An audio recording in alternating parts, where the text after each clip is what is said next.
rest of Old Town, so they're not kind of cut off. You know, we've got a natural barrier in Buck Creek there, so try to get them connected from a pedestrian standpoint. So these are the 6 improvements that we came up with. I'm gonna walk through them one by one.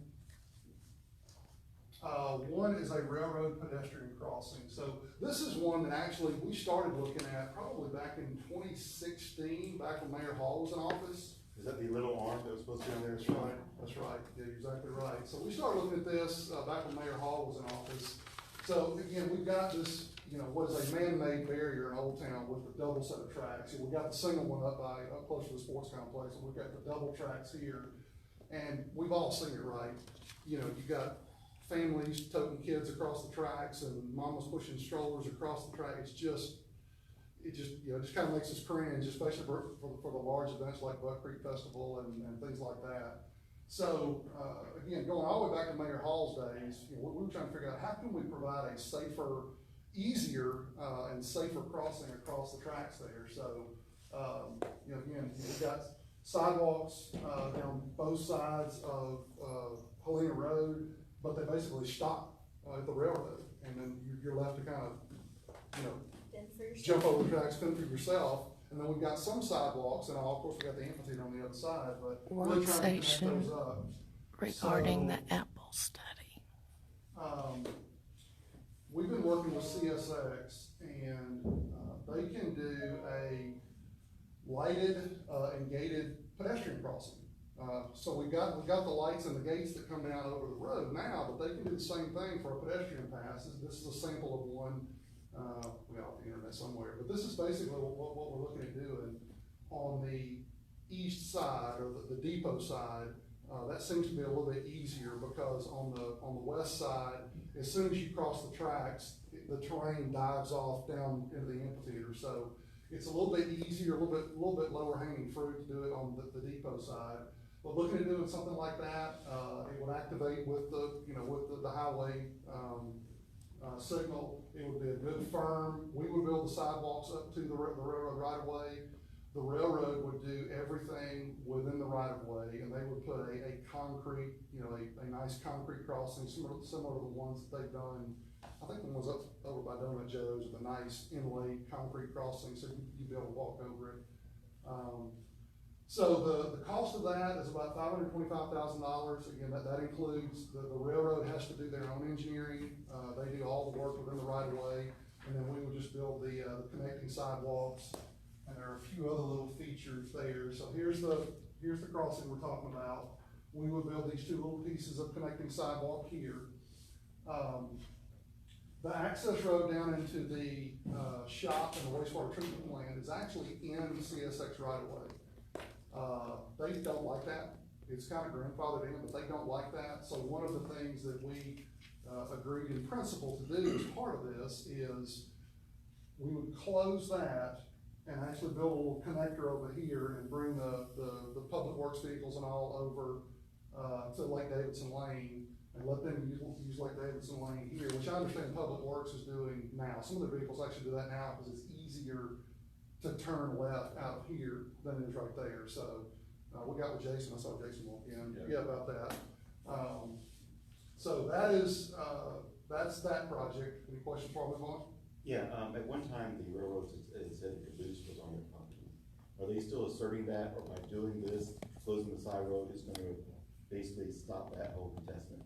They have not brought that up, and this is actually, we actually had survey work done as part of this project. So this present right-of-way line here is a surveyed right-of-way line, and you can see the caboose is just up against it. So in our coordination that we've done with the railroad, they did not mention the caboose. They kind of locked into this and said really that they basically said they would have to do this to meet all their criteria to make the crossing work. They would have to do this. They would have to get us to stop using that and remove that pavement there. Does the $525 include the 525,000 K include that change into the lane? Is that going to be additional cost? No, that includes the 2 pieces of sidewalk that we would have to build, removing this pavement and building this little connector here. That's actually all included in there. Is that portion of Lake Davidson okay for to accept that kind of traffic, I know it's like heavier vehicles and things like that, and before it's been primarily used for residential. Yep. You know, and light commercial through traffic, can it handle that and Yeah. not, okay. It's a good question, and I don't know the answer. I know that Public Works is using it, Jason, you can chime in here, but Public Works is using it some now. So that would be something, I think if the city wanted to move forward with this, that would probably be one of the first things we needed to do, is to see what, if anything, we would need to do, maybe to beef up like Davidson Lane, to Right. take those That vehicles. is concerning to me that, because that little cut over from the existing access road to Lake Davidson now, where, that you mentioned that we would pay, like the little, yeah, Yeah. that thing. Yeah. That being tight for larger, longer vehicles, and the circumference. We use it now. I'm on They that use light it now. for a minute. So from here to here, long term, is it wide enough? And I realize it's probably just gonna be like streets department, you know, just not a whole lot, but it's gonna be different types of vehicles than are currently using it. Yeah, absolutely, and that's a perfectly valid concern, and one that we ought to look into. It is wide enough, it's a standard city street, so it's, I think from edge of pavement to edge of pavement, it's, I would guess it's at least 24 feet wide, which is too, so I think it's plenty wide enough, but yeah, we probably would need to look at it and see, you know, if we would need to maybe take some preemptive measures to strengthen that up, or the other way to do it would be to plan, budget for that tearing up over some period of time, and budget a project to kind of reconstruct that, whatever, 3, 4, 5, 6, 10 years down the road, when if and when it does tear up. Thank you. Good question, though. And basically, it's gonna cut across, really not too far from the last structure, not down where the houses and stuff are. I'm reading that right. Yeah, this is where the new Airbnb, is going right there on that empty lot, so it's basically right there in front of Right in front of that. the new Airbnb that they're building. And I guess the railroad's gonna make us close that road when we do this project. They basically said, yeah, in other words, to meet the criteria that they have to meet for the signal. That's what he said. Yeah, this has got to happen. Right. I think if we do nothing, I think they will look the other way. And are they giving us any sort of, I know this is our project, at one time when we talked about doing it, they were gonna give us a grant to offset the cost of doing this. Yeah. Because it protects them from lawsuits for people being hurt by the train. Right. I mean, was that part of that, or? That grant was going to be, they wanted us to consider closing another crossing. And they proposed giving us money to close the Cunningham Drive crossing. And we said, no, we cannot do that. That was back in Mayor Hall's day, but we said, no, we Okay. cannot. I was just wondering what happened in that discussion, so Yeah, they would give us a grant, but we would have to get rid of something else. that's right. Yeah, and that's what it was. When it got down to it, they said they want us to close the Cunningham Drive crossing down there. And we said, no, we just didn't want to force those people to go all the way around. So we said, no, deal, you know, we're not gonna take I that. hadn't heard that, thank you. Yeah. That's good. All right, and this would have to be from a funding standpoint potentially, because some of these other ones, I'm gonna get into some potential funding alternatives.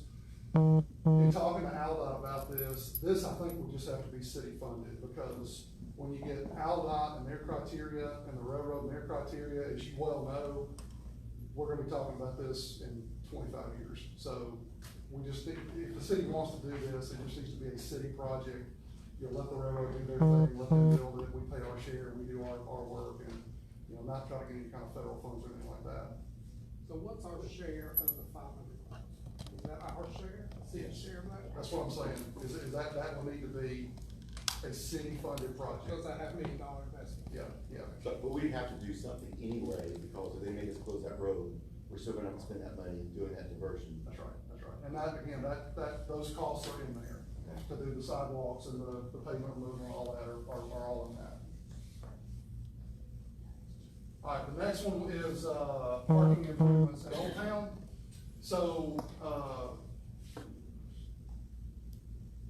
the idea of parking limitations in Old Town is not new. We kind of quantified it here. So, we came up with 258 parking spaces in Old Town. There's 59 public, the bulk of which are within the Buck Creek Amphitheater.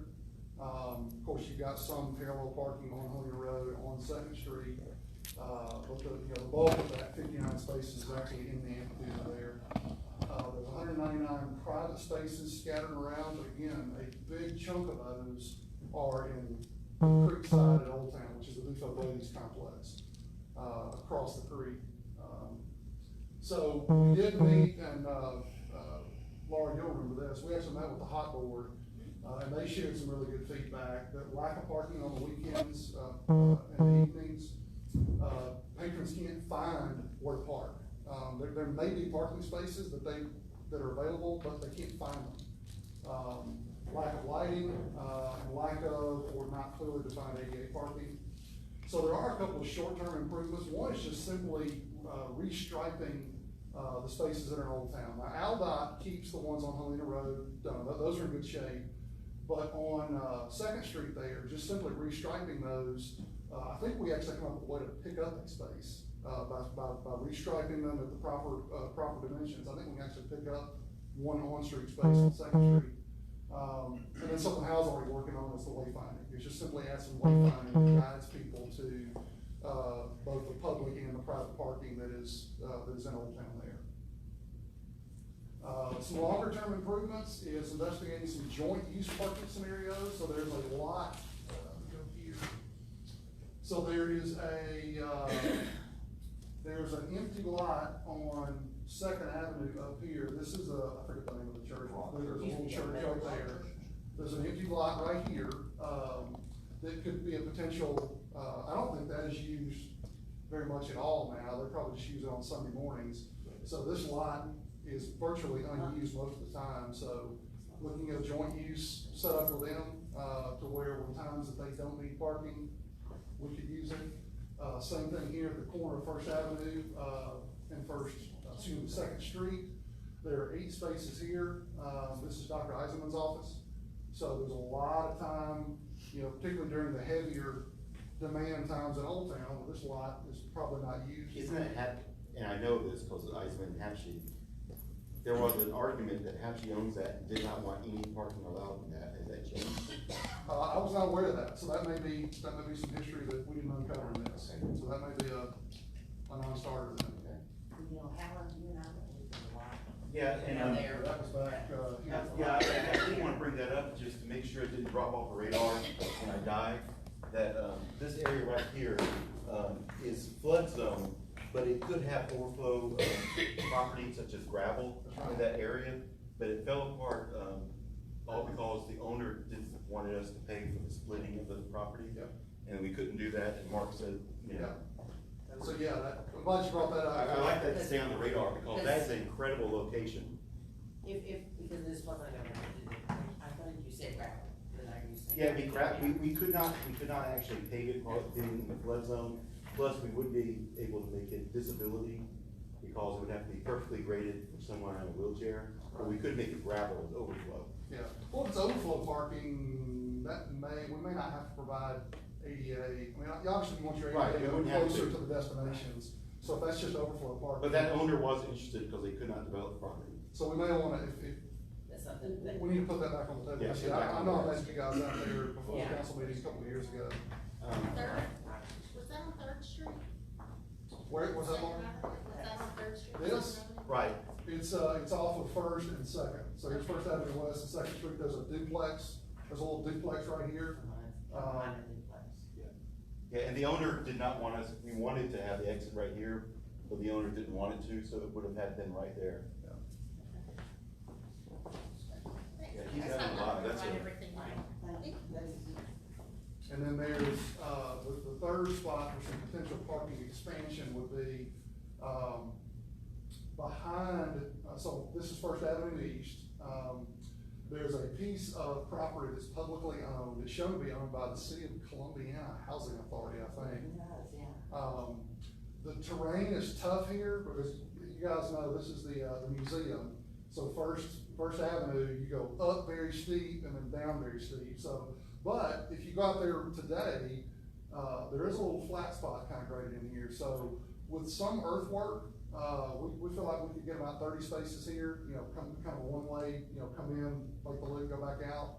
We think with some minimal earthwork, again, we could go gravel, we could go asphalt, we could probably pick up 30 or so spaces here, build a sidewalk, relatively steep one down First Avenue, maybe even put a set of stairs, down over here. So that's one potential place where we could, potentially looking at adding a few more spaces in Old Town. I don't know, it's not Yeah. Yeah, and it's that. public. Proximity to the shops. Yeah. Now, that's that little tiny strip right across from the museum. It's not the big playing field down there where the No. parking is. That's right, that's right. It's where the tornado siren is. And then so the costs, again, the low hanging restriping, the low hanging fruit, kind of the restriping work and whatnot, $3,500 or so to do some restriping. Of course, you're already working on the wayfinding. That's actually on hold until we get the final findings from the branding company to make sure that everything looks consistent in the city. Let's see, here's the possible new parking on the City of Columbia Housing Authority. You're looking in the 200,000 ballpark to do the grading, whether or not we want to do gravel or asphalt, the sidewalk, the engineering and whatnot. You're looking in the 200,000 range to do all that, but it is public property, so you save the, any kind of acquisition costs, I would think. That would be public, or at least kind of a single public property. Anything else? Have we spoken to Columbiana Housing Authority? I say that because we did speak to them one time. It didn't go quite well. Yeah, we have, It's public land. yeah, we did not. Okay. We just identified the property and, kind of did the layout and cost, so we've not actually done any kind of outreach to them yet. Okay, thanks. All right, let's see what's next. All right, pedestrian bridge. So, again, we talked earlier about, we've got this natural barrier in Buck Creek, which, those of y'all that have read the comprehensive plan, we're really trying to play up. We've got this really good amenity in Buck Creek, but it also works as a natural barrier and cuts this existing development and any kind of future development over here, kind of cuts them off from a pedestrian standpoint from the rest of Old Town. So, the bridge would be a solution to that. Of course, we're all familiar with the existing bridge. You've got about a 3-foot sidewalk right here, but there's no. That's being really. That's being- I was like, that's so nice Yeah. of you. Hence the approach.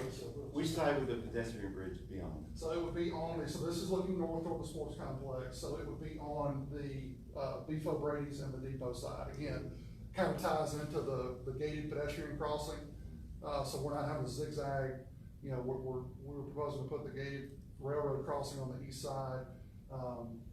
We looked at both sides of the bridge for the pedestrian crossing, and really it was, this side was a little more conducive for a number of reasons, although we do have the power lines to contend with, and we factored that in. But we still feel like that's the better side to go to, mainly because, as you can see here, the terrain on the interior side drops off, so we have to actually build a landing spot, so,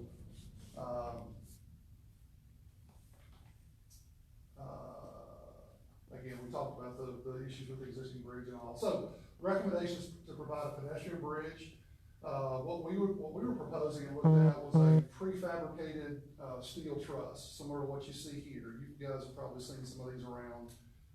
There's some I know up on the Shades Creek Greenway in Homewood. There will be 3 or 4 of these on our Buck Creek Trail. There are a number of different styles, number of different finishes, that you can do for these.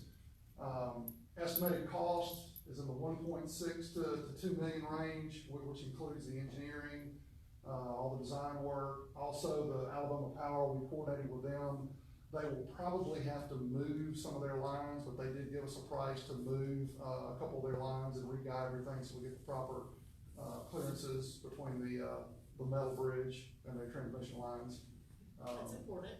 And then this is key here is that a project like this would be eligible for transportation alternatives or TAP funding. It would be eligible for up to $1 million of TAP funding, which is 80-20, so the city would have to match 20%. But there's some new in the new federal IIJA. There's some other discretionary grant programs that the city could perhaps submit a project like this for. One is the, Christina, what's the one that's out right now? It's the Safe Streets for All. There's a Safe Streets for All program that a project like this would fit into, where you can get, and those are competitive nationwide grant programs, so we could certainly, take a shot at submitting it. Let's see. And yeah, there's your layout. So there's where we would propose to put the bridge on the depot and the Beefville-Brady side. We would need to build a connecting sidewalk here and a connecting sidewalk here. And all those, the connecting sidewalks are included in that cost estimate, as well as the power company relocation costs. All right, one of the things that, Brian wanted to look at, Mayor Puckett wanted to look at was some additional, the rectangular rapid flashing beacons. There was, 3 or 4 years ago, we put, 3 of those in Old Town. We put the one at the roundabout at the high school. We've got a couple of other crossings, that Brian wanted to look at. So, those were, let's see. Yeah, those were, of course, here's what we've got in now. One was the existing crossing at 3rd Street, so the elementary school is right here, the Cumberland Church is right here. So one is at this existing crossing here.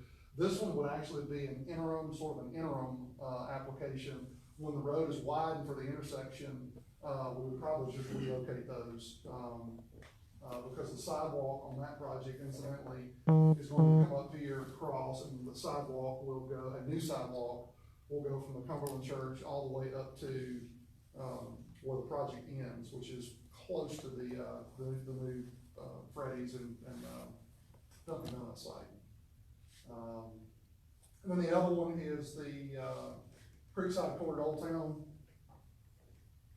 So again, you got the Beefville-Brady's is here. There's some interest and some discussion about development or redevelopment of this site over here. So again, providing safe access across the highway. Looking at putting one right there as well. And again, that ties in nicely. Again, thinking big picture, long term. If we can get the bridge in and everything, you've got kind of safe access to walk from whatever this ends up being. You push the button, go across the road, across the bridge, and then get back into Old Town. And she's still under, feasibility essentially stuff. Yeah. Can't think of, I'm not pulling the right Due word. diligence. Thank you, Yeah. that is exactly what I was looking for. She's still under due diligence in that contract, from what I understand. There's some potential. There's a lot of potential there, Tremendous amount. yes, absolutely. And those are, again, the last installation we did, those are about $6,400 a piece, which gets the two poles, 2 sets of signs, 2 push buttons, and it's basically a complete setup for one crosswalk. And that came from the previous project that we did, whatever it was, 3 or 4 years ago. Can I ask a question? Actually, no. Not during a work session? Can they speak to us? Allow them to speak. Okay. It's just a quick question for him. But I don't know with the library. I wasn't sure if that was. No, all it is that, that's the historic district, and these are more the signs that they're suggesting using in the National Register Historic District. And they're green for pedestrians. They don't stand out. You're not supposed to have flashing lights and blaring things like yellow in there. Is it possible that you could budget something more for the goal that we're trying to make the downtown area look more historical? Are you talking about like the wayfinding signage? Is that what? This is what they use for pedestrian crossings instead of those 2 yellow ones. Okay, I understand the question now. It's just a change in the colors of the signs. And somebody who's driving down the road, if they can't see if you leave the flashing lights or the white crossings, if they can't see that, and this is what we use in other historical districts, we're just basically saying that Helena's people are not as smart as. I'd like to get that. We have to look into that.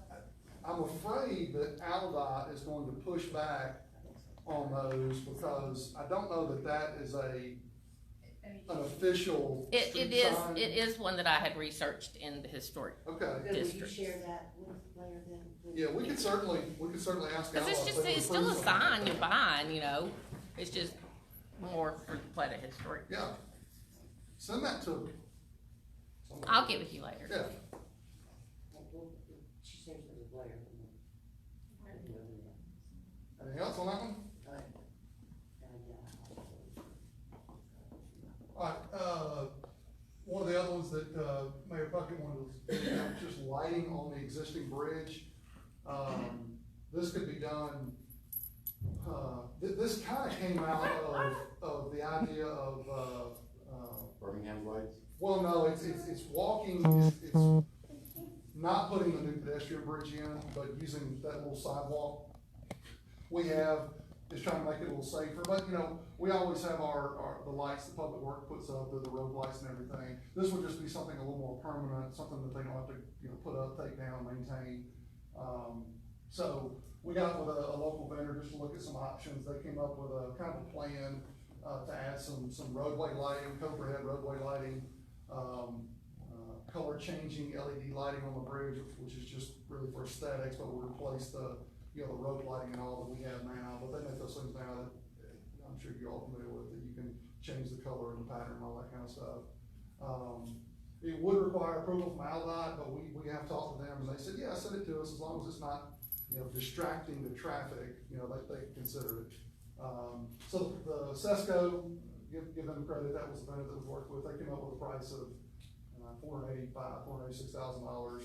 Again, that's the design, all the electrical, the lights and everything. So this is for totally lighting up the bridge, Yeah. not just the little strip line.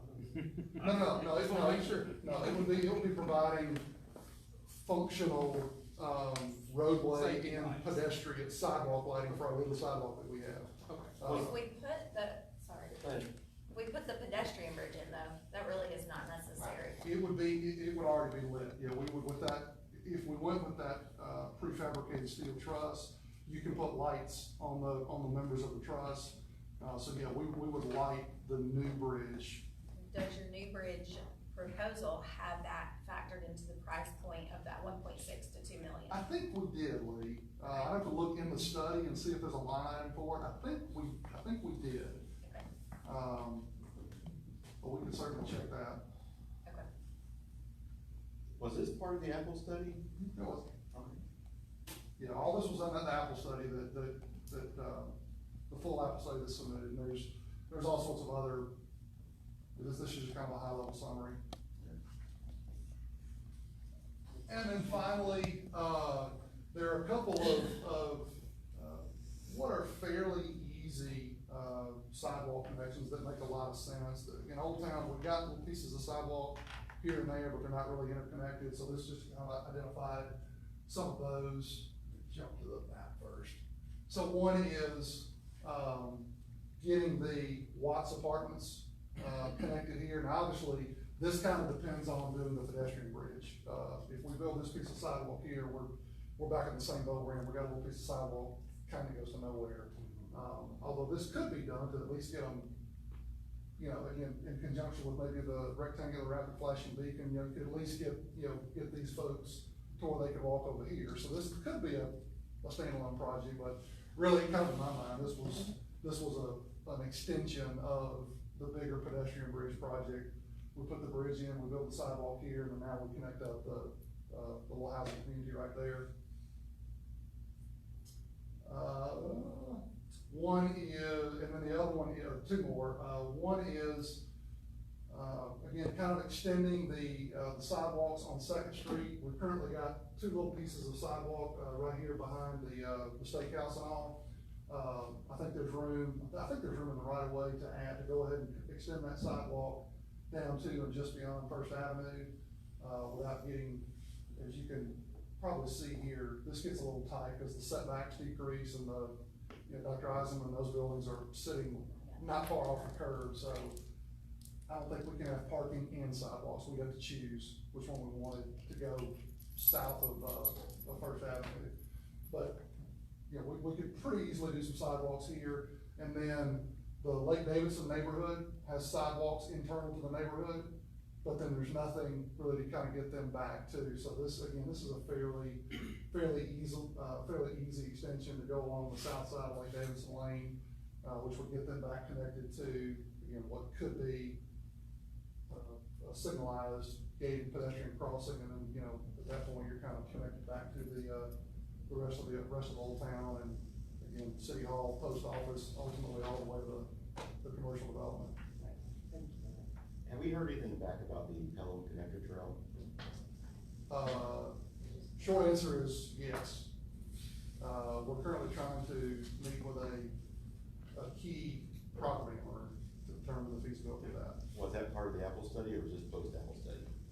That is a separate Apple study. That is the Apple study. Right, I mean, is there Apple study? Oh, yeah, yeah. That? Yeah. Okay. Yeah, that is part of that Apple study, but the feasibility of that project really, we think at this point hinges on, getting a property owner to work with us. And so we're trying to reach out to them and see if they would entertain that idea. Thank you. You're welcome. Very nice. I said it's in there, so I'm reach out to them. and ask I'm them. gonna use money and that's all. I didn't bring that with me tonight. You bring it on, sorry. All right, now, our next Did thing you is. tell us that, something you said, did you tell us a dollar amount for those projects? Oh, for the sidewalks? Yeah, for the last part. I don't think we did actually, I probably cut it off. Yeah, let's see, the Watts Apartments connection is 25,000, and the Lake Davidson connection is 23,000. Okay, thank you. And that's just because concrete is so incredibly expensive these days, as DJ and Jason both know. And I probably cut you off before that. Oh, you're fine. I apologize. All right, next thing we need to talk about is the ordinance for solid waste and debris disposal, case 900/2022. Well, this goes back to when we were having budget discussions and the issue around yard debris, removal and, its feasibility long-term. So we put forward, what you have before you tonight for approval, that would basically, create a fee of $6 for every household. To have, the yard and the debris removal, This will be effective January 1st, so be effective with the new budget. so we picked it October 1st.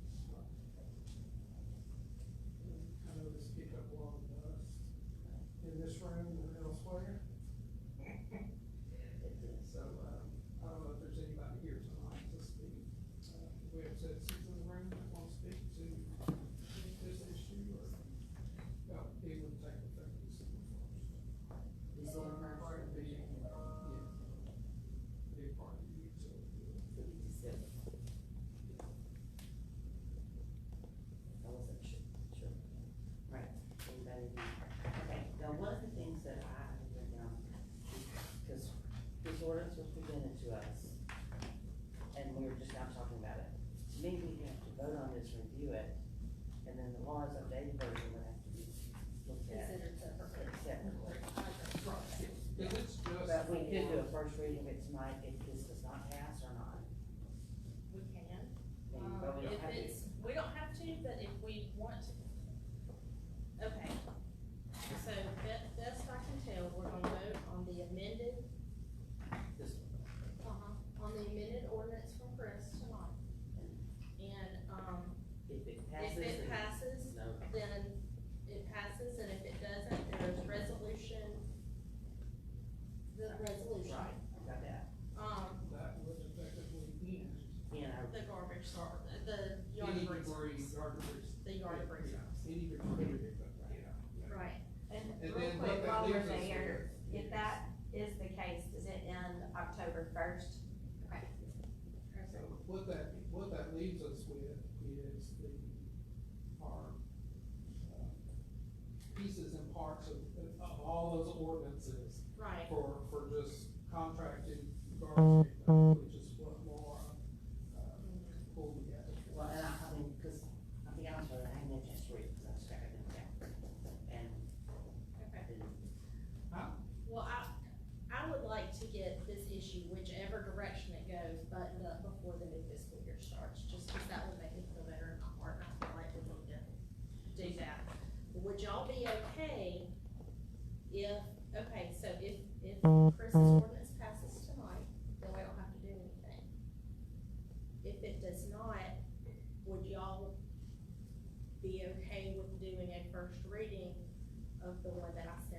week so that we could have a second reading at our next September meeting and vote on it before the With new with fiscal opportunity year. to make adjustments. Right, I mean, cause we'd have time between now and then to make adjustments, just like you did between the first and second reading of this one.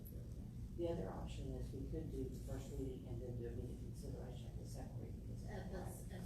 At the second, at the next one. I mean, that would be So another that's option. tough. I realize that, I'm saying, but that is another option that can be done, It right? is. I would rather us do first reading tonight if possible, because that way the draft of the ordinance would be available for public review and comment in the 2 weeks between this meeting and the next one. That's why I'm kind of a little weird about doing first reading and second reading Well, both at the same time. Yeah, and we don't do it very rarely, but I know. Yeah, we can, but. It is. Well, let me ask questions, because I wasn't here last week, and I apologize. So, Chris's ordinance, and I heard it's amended, and now I'm worried that maybe I didn't see, there's additional amendment now that was put on. Your amendment, it would state that, okay, currently we have $7 a person, using debris subscription, and so then it would go to $6 for everybody that would be charged for the utility department bill. Okay, and Laura, looking at yours, didn't have anything. Right. It would also include not only yard debris sticks from your yard, it would also include things like refrigerators. Okay, no, I did see that.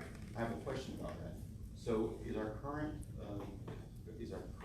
vehicle, the one that remains, is it capable of picking up refrigerators and mattresses at this very moment? Or would it have to be retrofitted or a new machine? It's my understanding Jason should be able from to. the mayor that our current vehicle could be used for that, and any future vehicle we would purchase, and I'm sure that is. Because there's gonna be a need for an additional vehicle here next couple of years. Right, I know we had sold that one. Right, that was, hey, The question is that if our current waste vehicle would handle refrigerators. It can, yes, the only problem with that, you cannot combine the yard debris and appliances and dump them at the landfill. so you do multiple runs. You would have to do more, and that means if they've got a refrigerator, you have to go by there twice at that location, but, yeah, it is capable of picking them up easily. Okay. And I think therein lies the need. Well, that's the reason I was asking, so I mean, technically we start today. And the second vehicle that was, sold, for $60,000? 66, gosh, I had forgotten. We need a replacement vehicle for that. I saw that we had a charge in today's budget for debris contractors. So when we're not able to use this current vehicle, we're hiring a contracting firm for, I guess, $6,000 a month, or it was more than $6,000. I think it was 15. Yeah. To come in and alternate from us. So we're gonna have to, if we didn't do anything tonight, we would have to pay that additional firm, and I want to use 10 because it's a nice solid number, every single month, or only a month when we're doing repairs to the The truck. reason we used that is because Kevin had surgery. Okay. And we got behind really bad, so we had to bring them in to help us get held up. Okay. So part of this would be to halt yard debris pickup. You know, we chose not, we elected not to fund it as a council, and, you know, citizens are paying for it anyway if we put it in our budget. And we are now have on the table, we had yard debris pickup, and then we amended that to include extra items. And so those are sort of the options that have been floated out there. And, short of this council funding, that $400 and some thousand expenditure that was projected, we would just cease services. The city can't afford it without a fees. Okay, so Laura, your bill, look, just where it was amending the current ordinance, your resolution, I guess. Yeah, it was a proposed ordinance that took a lot of what Chris did, because not only did he include the yard debris and the debris, junk, I forget what word he used, but the pickup for the things. He also consolidated several of our existing ordinances into one. So I didn't want that work to, go away, and so kind of took what he the work that he started consolidating the existing ordinances into one, and just kind of kept that and removed the yard debris, the yard debris and the other stuff picked up. Junk removal. Yeah. Okay, all So right. that so we've got one version that's got the yard debris and the stuff removal. And then we have another version that retains the consolidation of the existing ordinances, but does not contain the yard debris and junk removal. I saw yours said that it was worded where you could not put yard debris in your trash can. Can't do You that. can't do that now. Supposed to. Our current ordinance says you can't. But I mean, that's a restriction that we put on ourselves, right? Is that the Shelby County won't let us do it? Public, that restriction. So, if we wanted to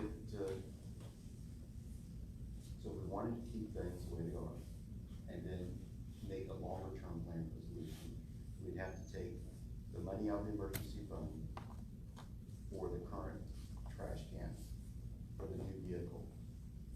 We'd have to amend the budget to do that, and then amend the budget to take the loss for this year, if we wanted to continue going. Is that a true statement, or is that a false statement? So you're proposing that we take money out of reserves to purchase the new vehicles and make the program sustainable until we come to a. Because we first off, I hate this, it's either everybody pays or no one gets anything. I feel like couldn't we have a third option? Where we do take, I mean, we've been losing, from what Brian said, and the reason I say this is that we've already been losing $50,000. Of course, some years we didn't lose that much. I went back and looked and saw that we are actually losing people. But what I was thinking is that, give this a go for a year, is that we go ahead and get the new vehicle, that we go ahead and, raise it $1 if we need to evaluate it, or just keep it at $7, lose the $50,000, but then, include the possibility that, go out there and promote it to the people, saying, listen, this is a great service, we're gonna include the mattresses, the dishwashers, we're gonna include all that stuff in the service, and try to get more people on board for this instead of making them do it. I've got a question. Go ahead. We've got one driver, Kevin, for struggling to do it right now. This second truck, if we add junk removal in with that, that's gonna defeat the purpose of what was, I thought, was planned to help Kevin out, have a second driver. Because he's having to work weekends and everything just to keep up. You see what I'm saying? And you go to put appliances and mattresses, you're gonna have a whole nother beast. Okay, but that's, I guess I'm expanding it by adding that additional one to try to bring in more people. But if we kept it like it is, we take it from the emergency fund, I almost feel like this is a bigger emergency than some of the park stuff that we're talking about when we're doing the budget. So this would be a great one. And, you had mentioned the idea that someone had said that, at one point, or am I imagining that? Okay, never mind. I didn't want to take credit for the idea because I don't think it came from me. Hal and I both have at some point just brought the idea of looking at getting this outside of the city's services and letting it be its own public company, which is what Amway's does. And I mean, it's honestly like not much more, and in the sense of if you're going up at $6 now, and truthfully, we haven't done this yet, so we don't know that that's going to be enough to offset the cost, and I think it's hard to project adding the junk removal into this. We don't really know how much our citizens are gonna throw away. We're guessing. So are we gonna get ourselves into a situation where we're guessing and we didn't guess well enough, and it's costing us a lot more in those fees for dumping at Shelby County or not? And I mean, there's no way to know that unless you just, try it, and it may not work, or it may work. Maybe we The just other take part- mattresses and the refrigerators out of it, and just look at the problem we have right now. And I'm just throwing it out there to talk with y'all, because I've heard, we got two ideas there, but could we have three? Would be So the third idea would be. The third idea would be that when we're talking about, and I swear this idea came from you, because I don't wanna steal it. I wanna give credit for good ideas, but, when you had brought up that, the emergency funds, talking about the parks for these one-time fees, then we talked about, this is like a real emergency, we've lost a truck. And, So, I hear you. mhm. I also hear citizens who say, they don't wanna pay for it. You read all these posts on Facebook, you believe what you read on Facebook, the 5 or 6 people who just jump out there and stir the pot. If you believe all them, they don't pay for it. They don't wanna pay for it in the budget, and they don't wanna pay for it at $6 a month. Right, but I'm saying we're doing this right now. Okay, go ahead and finish, I'm sorry. No. What I'm hearing from people is that the people who currently have the service want the service to exist because they absolutely need it. And there's really no structure. I mean, in an ideal world, there needs some private businesses sitting there going, wait, the cities, we can jump in and do this. Not hearing that. Yeah, I'm not, it's not being enticing. At some point, we're gonna have to do the garbage contract, and then we have that coming up, we can do.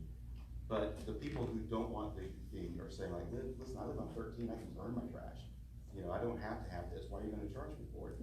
And then there's other people, so I'm just kind of looking for a third option to give out, and, let's talk about it, is that we use emergency fund to replace the garbage truck. We go ahead and say, okay, we are accepting, we're gonna lose $50,000 this year, and we've gotta take an action with a plan. And we need to look at the cost of it and try to recruit people, because some people, there's a third response going, oh, I didn't know we had this service. That's what I was trying to get in. I talked to a lot of people. And I don't know if I wanna sign up with everything in place right now. Maybe this, the whole argument. Can I makes it play devil's advocate here for please, get on to us as a group? Right. We had this conversation at budget time about funding this, and there was no appetite at this table 4 weeks ago whenever we went to the budget to do. So then, other folks, myself included, go out there and come up with these alternatives because there was no appetite to fund it. And now here we sit on decision night, and all of a sudden there's an appetite to fund it. Or sounds like I'm hearing that. I don't get that type of thing. I don't think that's how for me, that's not how I feel like I have approached this at all. I'm just trying to do the right thing. Because If we dip into reserves, yes. Would I support us dipping into reserves for that? Probably not. But it would be an annual deal. We would either have. It'd be a big old deal. It'd be a $500,000 deal, year one. And going forward, we would have to dramatically increase that budget amount to cover those expenses. And, if that's what we wanna do, then that's what we wanna do. No, we don't do it. Well, That's not on the We passed table. a balanced budget a few weeks ago, and there was no, Yeah, there's no additional funding for it unless we pull it out of reserve, so. yeah, and I'm not a fan of that. If we do it, yeah, but I don't. I just think that we have been losing money on this already. It's not, and, all of a sudden to tell everybody, and we've been doing this for months. The citizens know that either on December, they're gonna have to start paying it, whether they want to or not, or they're gonna lose the service they've been intended for, start scrambling to pay some of their service. I really think that we ought to give this a year. So, it's just me.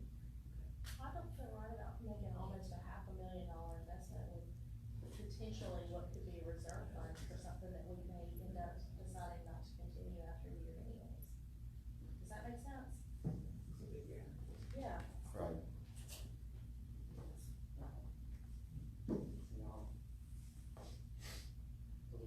Discussion, agree to disagree. Have we I discussed? think we agree to disagree. I think we did it. Yeah, that's fine. And that's fine. Well, I mean. I feel like this deadline we put on ourselves, that's all. Well, we put the deadline on ourselves. He's like, I'm on run. Did we ever burn debris at one point? Or has that always just been, whether right or wrong, didn't the city at one point burn their own debris that we've done? I'm just curious. Against the law. I said right or wrong, at some point, I was a citizen. Alright, so it's on our, this will be coming up for a vote, the way we have it on the agenda tonight. Okay, alright, we'll adjourn this. I like that one, I don't have to take a vote for that.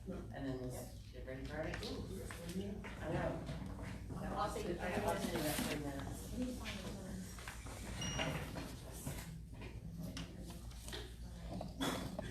How many citizens?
Oh, sorry, Ben.